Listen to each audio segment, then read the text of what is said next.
మీ ఎలాంటి వ్యాపార ప్రకటనలకైనా వెంటనే మా ఛానల్ సంప్రదించండి. నమస్తే. ఈరోజు మన స్టూడియోలో ప్రముఖ ఆధ్యాత్మికవేత్త దైవాజ్ఞ బ్రహ్మశ్రీ వీరాపురం సుబ్రహ్మణ్య స్వామి గారు మనతో ఉన్నారు. సో గురువుగారితో మాట్లాడేద్దాం.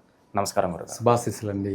గురుగారు, సెప్టెంబర్ మాసంలో వృశ్చిక రాశి వారి పరిస్థితి ఏ విధంగా ఉండబోతుంది? చంద్రగ్రహణం తాలూకు ఇంపాక్ట్ ఎంతవరకు ఉంటుందంటారు? ఓవరాల్గా ఈ మాసం మొత్తం మీద ఎలాంటి జాగ్రత్తలు పరిహారాలు తీసుకోవాలంటారు? చాలా మంచి విషయం అడిగారు. వృశ్చిక రాశి వారికి ఈ సెప్టెంబర్ నెల భాద్రపద మాసం 3 పువ్వులు 6 కాయలు స్వర్ణ యుగం. ఏమిటి స్వర్ణ యుగం అన్నట్టుగా స్వర్ణ మాసం బంగారు మాసం అన్నమాట. ఈ వృశ్చిక రాశి వాళ్ళకి ఈ మాసం అనేది బంగారు మాసమే. వాస్తవంగా ఆర్థిక పరంగా ఏ పని చేసినా కలిసే వస్తుంది. నూతన వ్యాపారాలు ప్రారంభం చేసుకోవచ్చు. అది వాళ్ళ జాతక ప్రకారంగా ఏది చేస్తే బాగుంటుంది అన్నట్టుగా ఎవరికి ఏది బాగా కలిసి వస్తుంటే ఆ ప్రతి వ్యాపారంలో కూడా, అంటే ఇది అది అని లేకుండా ఏ రంగంలోనైనా కూడా వీళ్ళు రాణించగలుగుతారు. ఆటోమేటిక్గా వృశ్చిక రాశి వాళ్ళే చాలా మల్టీ టాలెంటెడ్ పర్సన్స్ అన్నమాట. వీళ్ళు ఏ దానికైనా కూడా, ఎంత కష్టానికైనా కూడా తిరిగిన వాళ్ళే. కష్టం అలాగే ఉంటుంది, దానికి ఫలితం కూడా అలాగే ఉండాలి. వీళ్ళకు కష్టము ఉన్నా దాన్ని ఎంత కష్టాన్నైనా సరే డీల్ చేయగలుగుతారు, ఫేస్ చేయగలుగుతారు, దాన్ని పోరాడగలుగుతారు. సాధించే మనస్తత్వం, పట్టుదల అనేది వీళ్ళల్లో అధికంగా ఉంటుంది. కానీ దానికి తగిన ప్రతిఫలం ఉంటే మాత్రం వదిలిపెట్టరు. లేదనుకోండి దాని క్షణం కూడా దాని గురించి ఆలోచించరు. అది ఎంత లాభమైనా సరే కూడా వదిలేస్తారు. అంటే మనసుకు నచ్చాలి. మనసుకు నచ్చాలి. అది లాభమా నష్టమా అన్నది వెనక ముందు ఆలోచించరు. అంతేకాకుండా ఈ రాశి వాళ్ళకి ఈ మాసంలో వివాహ ప్రయత్నాలు కూడా ప్రయత్నం చేసుకోవచ్చు. వెంటనే చకచకా జరిగిపోయే అవకాశం ఉంది. అంటే టకటకటగా కుదిరిపోవడం. మినిమం 27 సంవత్సరాలు వచ్చాయా ఈ సంవత్సరంలో వివాహం అయిపోతుంది. వివాహ ప్రయత్నాలు అనేది ప్రశాంతంగా ఈ భాద్రపద మాసంలో పెళ్లి చూపులు చూసుకోవడం, కొత్తగా చూడడం అనేది ప్రారంభం చేసే వాళ్ళకి వెంటనే కూడా కుదురుతుంది. ఆల్రెడీ ఎప్పటి నుంచో చేస్తున్నటువంటి వాళ్ళకైతే ఈ మాసంలో శుభవార్తలు వింటారు. దీంతోపాటు ఆర్థిక పరంగానూ బాగా కలిసి వస్తుంది. ఉన్న పలానా కూడా కలిసి వచ్చే అవకాశం ఉంది. పెద్దల నుంచి కానీ, ఇటు అత్తగారింటి తరపు నుంచి కానీ, అంటే భార్య తరపు నుంచి కానీ, లేదంటే పుట్టింటి నుంచి కానీ ఆర్థిక పరంగాను కలిసి వస్తుంది. సోదరులు లేదంటే తోబుటోవులు, సోదరీలు వాళ్ళ యొక్క సహాయం కూడా అందే అవకాశం ఉంది. వీళ్ళతోనే కాకుండా మనం చేసే వృత్తి ఉద్యోగాల్లో ప్రమోషన్ పొందే అవకాశము ఉంది. వీళ్ళకు గృహ యోగం కూడా కలిగే అవకాశము ఉంది. నూతన గృహయోగం, కొత్తగా ఇల్లు కొనాలనుకున్న వాళ్ళకి అది కలిసే వస్తుంది. కొనొచ్చు కూడా. అంటే కలిసి వస్తుందా రాదా, మనం కొంటే ఏమవుతుంది అనే భయాలు అక్కర్లేదు. ప్రశాంతంగా ఈ మాసంలో ఏ పని చేసినా జీవితాంతం అది కలిసే వస్తుంది. నూతన వాహన యోగము ఉంది. నూతన ఉద్యోగ ప్రాప్తి ఉంది. లేదు ఆల్రెడీ ఉద్యోగం చేస్తున్న వాళ్ళు ప్రమోషన్స్ ఉన్నాయి, లేదంటే ఉద్యోగం మారే అవకాశం ఉంది. అంటే ఎందుకు మారాలి అంటే వాళ్ళు ఇంకా దాని నుంచి పై స్థాయికి ఎదగడం కోసం మారే అవకాశం ఉంది.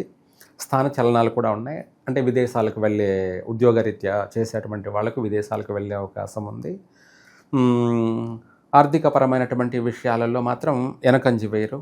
ఎంతైనా సరే ఖర్చు పెట్టి నూతన వస్తువులు, వాహనాలు, గృహాలు, ఆభరణాలు, ఇంకా సుందరమైనటువంటి వస్తువులు, ఇంటికి సంబంధించినటువంటి అలంకరణ చేసుకునేటువంటి వాటి గురించి ఎంత ఖర్చు అయినా పెట్టి వాటిని కొంటారు.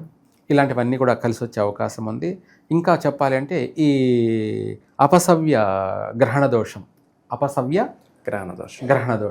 వీళ్ళకు సవ్యంగా మారే అవకాశం ఉంది. ఇదేమిటి? అపసవ్య కాల సర్పదోషం, అపసవ్య గ్రహణ దోషము వీళ్ళకు సవ్యంగా మారుతుందంటే శుభప్రదంగా మారబోయే అవకాశం ఉంది. ఈ గ్రహణ దోషం ఉన్న రాశులలో వృశ్చిక రాశి వాళ్ళకి యోగాన్ని కలగచేస్తుంది. అయితే యోగం అంటే కొన్నిట్లో మాత్రమే, మళ్ళీ అన్నిటికి కాదు. ఆర్థికపరమైనటువంటి యోగాన్ని కలగచేస్తుంది ముఖ్యంగా. ఆ విషయాలలో అన్నిట్లోనే బాగున్నా ఆరోగ్య విషయంలో మాత్రం కాస్త జాగ్రత్త ఉండాలి. కాస్త కడుపుకు సంబంధించి, పేగులకు సంబంధించినటువంటివి, కడుపుకు సంబంధించినటువంటివి, కాస్త నరాలకు సంబంధించినటువంటివి, కంటికి సంబంధించి, కడుపుకు సంబంధించే కాకుండా కింది భాగాలు అంటే అంగాలు, అండపిండాలకు సంబంధించినటువంటి ఇన్ఫెక్షన్స్, వాటి రోగాలు, వాటికి ఆపరేషన్లు జరిగేటువంటి ముంపుకు గురి అయ్యే అవకాశాలు మాత్రం ఉన్నాయి. అయితే అది గ్రహణ దోష ప్రభావం పాజిటివ్ ఉన్నప్పటికీ కూడా ఆల్రెడీ వీళ్ళకు ఆరోగ్య విషయంలో మాత్రమే అది కాస్త దోషాన్ని కలగచేస్తుంది. నీటి గండాలకు సంబంధించి, ఊపిరితిత్తులకి సంబంధించి ఇన్ఫెక్షన్ అయ్యే అవకాశం ఉంది. శ్వాసకోశాలకు సంబంధించి ఆస్మా అంటారు కదా, ఇటువంటి వాటికి సంబంధించి జల సంబంధమైనటువంటివి, ఉదర సంబంధమైనటువంటివి, వీటికి సంబంధించి కాస్త ముందే జాగ్రత్త పడడం మంచిది. ఎందుకంటే మనం దాంట్లో నష్టపోవడం కన్నా దాని నుంచి మనము రికవరీ బయటపడాలి. అందుకనేసి తగిన జాగ్రత్త తీసుకోండి, బాగుంటుంది. అలాగే వాస్తురీత్యా వీళ్ళకు చక్కగా చెప్పాలి అంటే నెంబర్ 1 అయితే దక్షిణ ఫేస్. ఎవరికి? వృశ్చిక రాశి వాళ్ళకి. లేదు తూర్పు ఫేసు. ఎవరికి? వృశ్చిక రాశి వాళ్ళకి. మామూలుగా రాశిరీత్యా దక్షిణం కానీ తూర్పు కానీ చక్కగా కలిసి వస్తుంది. పడమర అనేటప్పటికీ కొంతమందికి కలిసి వస్తుంది, కొంతమందికి కలిసి రాదు వృశ్చిక రాశి వాళ్ళకి. కాబట్టి ఏదైనా సరే వాళ్ళు చేయాలనుకున్నా, లేదా ఇంట్లోంచి ప్రతిరోజు బయటికి వెళ్ళాలన్నా దక్షిణ ఫేస్ అయినా సరే, దక్షిణముఖంగా బయలుదేరినా విజయం వరిస్తుంది, తూర్పు ముఖంగా వెళ్ళినా కూడా విజయం వరిస్తుంది. ఇక న్యూమరాలజీ పరంగా ఏదన్నా సూచన ఉందా వీళ్ళకి? ఏదన్నా మంచి విషయం అడిగారు. వృశ్చిక రాశి వాళ్ళకి వచ్చేటప్పటికి న్యూమరాలజీ ప్రకారంగా చూసుకుంటే అదృష్టప్రదమైనటువంటిది 1, 2, 3, 9. ఇవి వీళ్ళకు చాలా అదృష్టప్రదమైనటువంటి సంఖ్యాశాస్త్రం. ఎటు తీసుకున్నా కూడా ఈ నెంబర్లు మాత్రం వీళ్ళకు పాజిటివ్ను కలగచేసేటివే. రాశి ప్రకారంగా తీసుకున్నా, ఎవరెవరు పుట్టిన టయాన్ని బట్టి తీసుకున్నా, ఎలా తీసుకున్నా కూడా వృశ్చిక రాశి వారికి చక్కగా కలిసి వస్తాయి. ఏమిటి ఇది అంటే, మనం ఒక ఫోన్ సిమ్ కొనుక్కున్నా ఆ 10 అంకెల్ని సెలెక్ట్ చేసుకోవడం, ఫోన్ నెంబర్లు. ఆ సెలెక్ట్ ఏమిటి అంటే మనకు వృశ్చిక రాశి వాళ్ళకి 1, 2, 3, 9 అంకెలు మాత్రమే ఉండాలి. మళ్ళీ మనం 10 అంకెల్ని కలిపి కూడుకుంటే టోటల్ వచ్చేటప్పటికి కూడా 1 టోటల్ కానీ, 2 టోటల్ కానీ, 3 టోటల్ కానీ, లేదా 9 టోటల్ కానీ, ఈ 4 టోటల్లో ఏ టోటల్ వచ్చినా కూడా ఫోన్ నుంచి వీళ్ళకు అన్ని శుభవార్తలే వింటుంటారు. అదే వాహనం అయితే కారు కొన్నాము, అది దానికి ఇదే నెంబర్లు ఇదే టోటల్ అనుకోండి, మళ్ళీ ఆ కొన్న కారు కొద్ది రోజుల తర్వాత ఇంకా దగ్గరలోనే అంటే సంవత్సరానికో 2 ఏళ్ళకో 3 ఏళ్ళకో 2 ఏళ్ళకే మళ్ళీ ఇంకొక పెద్ద కారు దానికంటే ఇంకా ఎక్కువ రేటు పెట్టి కొనే స్థాయికి ఎదుగుతారంటే, ప్రజెంట్లీ మనం ఒక 6, 7, 8 లక్షలు పెట్టి కారు కొన్నాం, దానికి ఈ నెంబరే ఉన్నట్టయితే అది మనకు కలిసి వస్తుంది. దానివల్ల మనము కాస్త ప్రశాంతంగా దాని ద్వారా కూడా సంపాదించగలుగుతుంటాము. సంపాదించి తిరిగి 2 సంవత్సరాలు మళ్ళీ చూసుకునేటప్పటికి ఇంకొక 30-40 లక్షలు పెట్టి కారు కొనే స్థాయికి ఎదుగుతాం. సంపాదిస్తేనే కదా మనం కొనగలుగుతాం. అలా ఈ విధంగా కూడా కలిసి వచ్చే అవకాశం అధికంగా. సో ప్రస్తుతం ఉన్న గ్రహస్థితి బట్టి విశేషంగా ఎలాంటి దైవారాధన పరిహారాలు చేసుకుంటే ఇంకా బాగుంటుందంటారు? మంచి విషయం అడిగారు. ఎట్లాగో వీళ్ళకి వృశ్చిక రాశి వారికి అధికంగా కుజదోషము, సర్పదోషాలు అధికంగా ఉంటాయి. అయితే వీళ్ళు ఇందాక మనం చెప్పుకున్నట్టుగా పుట్టమన్నే వీళ్ళకి కూడా అంటే ఏమిటి ఇది పుట్టమన్ను అన్ని రాశులకు వారికి అనేదానికన్నా కూడా మనము ఒక్కొక్క గ్రహం గురించి ఒక్కొక్కసారి చేయలేంగా. వీళ్ళన్నిటికీ కలిపి ఒకే ఒక రెమెడీ మనం ఫాలో కావాలి. ప్రతిదానికి ఒక్కొక్కదానికి ఒక్కొక్కటి చేసుకుంటూ వెళ్ళాలి అంటే కూడా మనిషికి సమయం కుదరకపోవచ్చు, టైం కుదరకపోవచ్చు. ఇవన్నీ కుదిరినా మనసుకి ఏమిటి మనం ఖర్చు పెట్టి చేయాలనా, ఏమిటి ఖర్చు పెట్టి చేయాలనా అని చెప్పేసి ఒక ఆలోచన, రకరకాలు ఉంటాయి. అందుకనేసి సింపుల్ రెమెడీని, రూపాయి ఖర్చు లేదు. ఈ మాసం మనం చెప్పే ప్రతిదీ కూడా ఫ్రీ.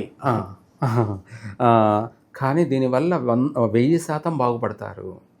అదే పుట్టమన్ను తెచ్చుకొని స్వయంగా వీళ్ళే పూజలో పాల్గొని ఆ పుట్టమన్నుతోటి విగ్రహం చేసుకొని పెట్టి పూజించి ఎరుపు అక్షంతలతోటి పూజించి చక్కగా అయిపోయిన తర్వాత ఆ పుట్టమన్నునే వీళ్ళు ప్రతిరోజు పగలు రాత్రి బొట్టు పెట్టుకుంటూ ఆ పుట్టమన్నతోటి బొట్టు పెట్టుకుంటూ ఉన్నట్టయితే వీళ్లకు ఆరోగ్యపరంగా కలిసి వస్తుంది.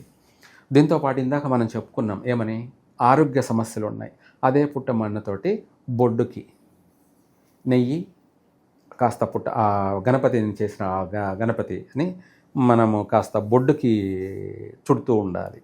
అది పగలైనా సరే, లేదంటే రాత్రి పనుకునేటప్పుడైనా సరే. ప్రతిరోజు చేయకపోయినా ఆదివారము, మంగళవారము ఈ 2 రోజులు చేస్తే చాలు. ఆరోగ్యపరంగా ఎటువంటి సమస్య అయినా వాటి నుంచి మేజర్గా పెద్ద భారీ స్థాయిలో నష్టపోకుండా, అటు శరీర బాధకు గురి కాకుండా, ప్రమాదాలకి గురి కాకుండా వీటన్నిటి నుంచి కూడా బయటపడతారు. ఒకవేళ ఆపరేషనే జరగాల్సింది వచ్చిందనుకోండి, ఆ ఆపరేషన్ కూడా సక్సెస్ అవుతుంది కదా. ఏమవుతుంది? ఫెయిల్ కాకుండా సక్సెస్ అవుతారు కదా. దాంట్లో కూడా మనము మళ్ళీ పూర్తిగా రికవరీ కోలుకుంటాం కదా. అది కూడా అదృష్టమే.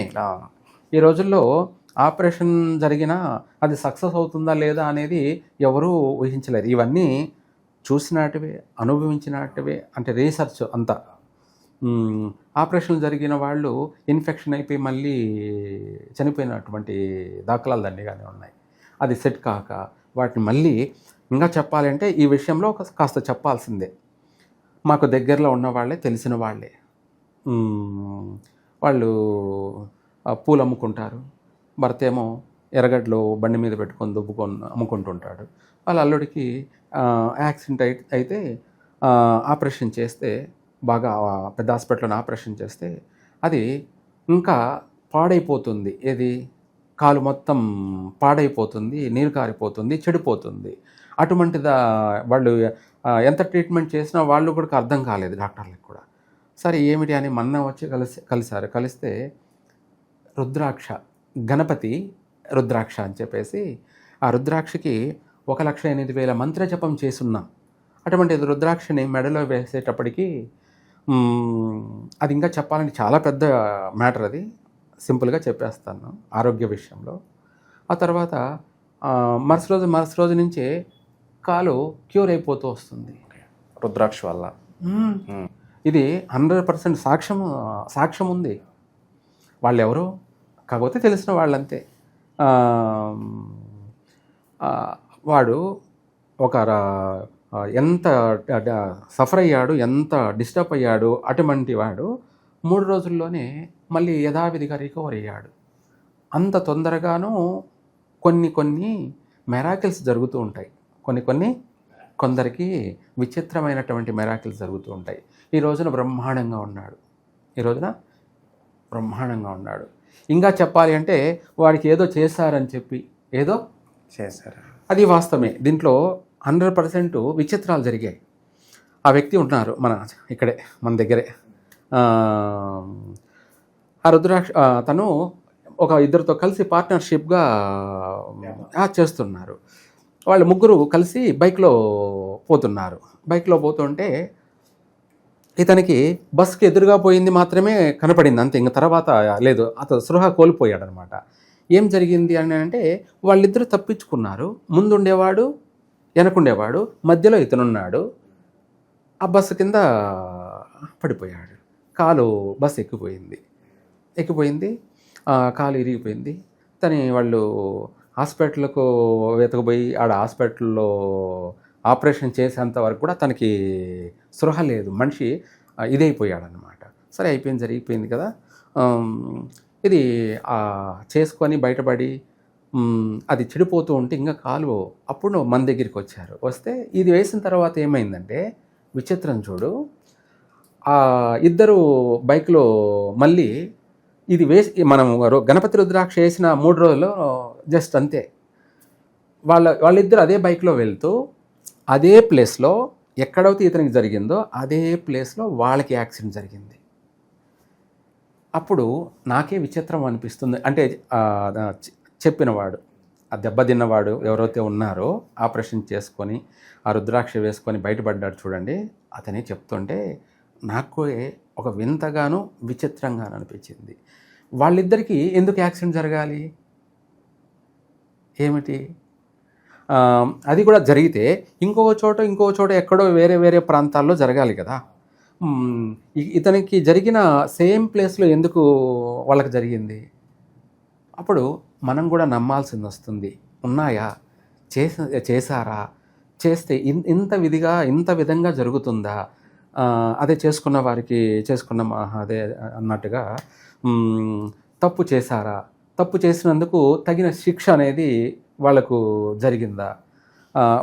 అతను చెప్తుంటే ఇంత ఉంటుందా అన్నది మనమే ఆశ్చర్యపోయినటువంటి సంఘటన. ఇట్లాంటివి వింతలు, విచిత్రాలు, ఊహించని సంఘటనలు. కాలం అనేది ఏది వదిలిపెట్టదు. తన పని తాను చేసుకుంటూ పోతూ ఉంటుంది. జరిగేది జరక్క మానదు. దాన్ని తప్పించుకోవడానికి మనము ఈ అన్వేషణ మార్గాలు, అది కూడా వేరే కాదు కదా. ఏదైతే గ్రహాల ప్రభావం అయితే ఉందో వాళ్ళ నుంచి మనము తప్పించుకోవడానికి భక్తి అనే మార్గంతో ఈ యొక్క మార్గాన్ని ఎంచుకొని బయటపడుతున్నాం అన్నమాట. మనము, మన కుటుంబము పెద్ద ఏదో మనము కుబేర్లు కాకపోయినా పర్వాలేదు, కానీ ప్రశాంతంగా మంచిగా ఉన్నామా లేదా, చక్కగా జీవిస్తున్నామా లేదా, అందంగా ఆరోగ్యంగా అన్ని విధాల సర్వ విధాల ప్రశాంతంగా మన సంసార జీవితం 3 పూల 6 కాయలా సాగిపోతుందా లేదా, చాలు. అదే 10,000. సో ఓవరాల్గా సెప్టెంబర్ మాసంలో వృశ్చిక రాశి వారికి ఏ విధంగా ఉండబోతుంది, ఎలాంటి జాగ్రత్తలు తీసుకోవాలి, మీ మాటలో చాలా అద్భుతంగా వివరించారు. ధన్యవాదాలు గురుగారు. సర్వే జన సుఖినో భవంతు.